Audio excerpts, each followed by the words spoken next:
Le vrai faux de l'info de la matinale, Géraldine Vosner, bonjour. Bonjour Thomas. Ce matin, les critiques agacées de Rachida Dati. L'ancienne garde des Sceaux n'a pas de mots assez durs pour critiquer le programme du nouveau président qu'elle juge inefficace, notamment cette mesure phare, limitée à 12 élèves dans les zones prioritaires, les effectifs de CP et de CE1. Il y a des endroits où ça existe, Oui, et ça existe sous la droite, partout. mais sans efficacité. Donc ça vous convient Non, alors mais non, réduire le nombre d'élèves, ça ne suffit pas. Les classes à 15 élèves, ça existe déjà et ça ne marche pas. C'est ce qu'affirme Rachida Dati. C'est vrai ou c'est faux? C'est caricatural. D'abord, non, les classes de 15 élèves n'existent pas aujourd'hui ou de façon marginale. En revanche, le dispositif a bien été testé il y a 15 ans, en 2002 et 2003. Luc Ferry était ministre de l'Éducation. On a mis à l'époque 8 à 12 élèves dans 200 classes de CP, de quartiers défavorisés.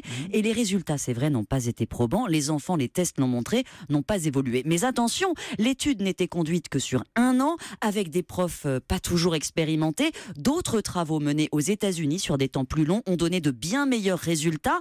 Et surtout, les méthodes étaient différentes, la culture d'enseignement aussi.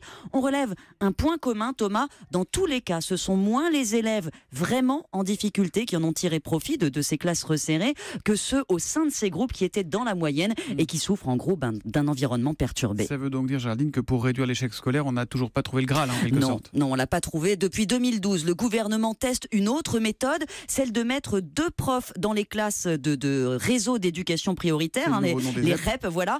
C'est le programme plus de maîtres que de classes. On n'a pas encore de vrai bilan, mais les chercheurs sont sceptiques. On mesure un mieux-être, pas encore d'effet sur les résultats.